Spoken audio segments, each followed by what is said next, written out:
Bonjour et bienvenue sur la plateforme Luma du Savoir. Aujourd'hui, nous allons aborder la séance 2 intitulée Sources de services financiers. La séance 2 du module services financiers.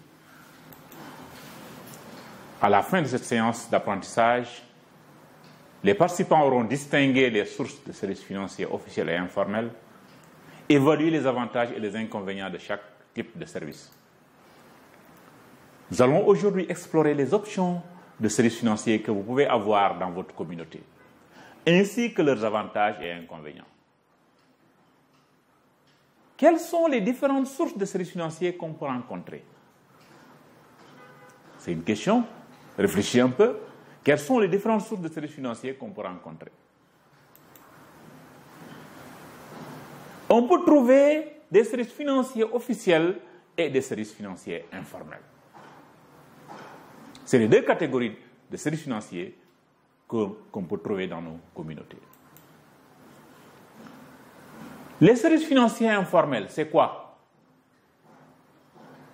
C'est toutes les transactions financières, prêts et versements, qui ont lieu sans suivre le règlement et sans supervision de l'autorité gouvernementale de la Banque centrale. Elles comprennent des prêteurs locaux, des prêteurs sur gage, des groupes autogérés, des ONG, ainsi que des membres de famille qui contribuent leur épargne à la création d'une micro-entreprise ou d'une activité génératrice de revenus. Mais alors, c'est quoi les services financiers officiels?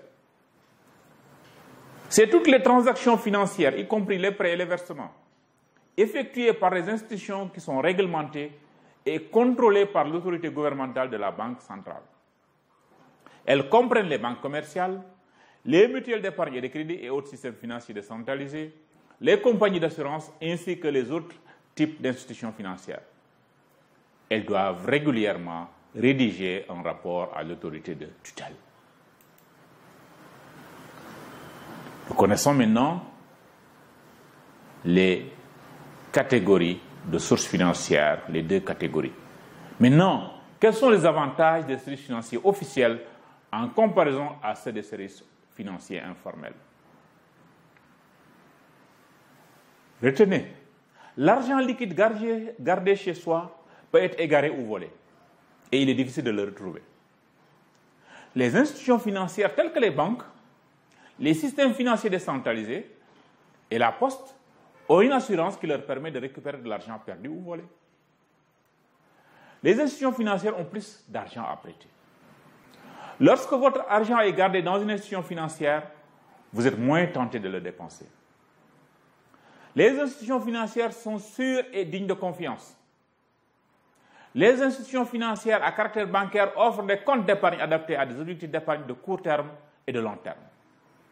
Les institutions financières payent un intérêt sur les épargnes. Les institutions financières offrent plusieurs services appropriés tels que le paiement de versements, de salaires et de pensions, de transfert d'argent à des membres de la famille, ainsi que de services bancaires à distance grâce à des distributeurs automatiques de billets et à des canaux digitaux.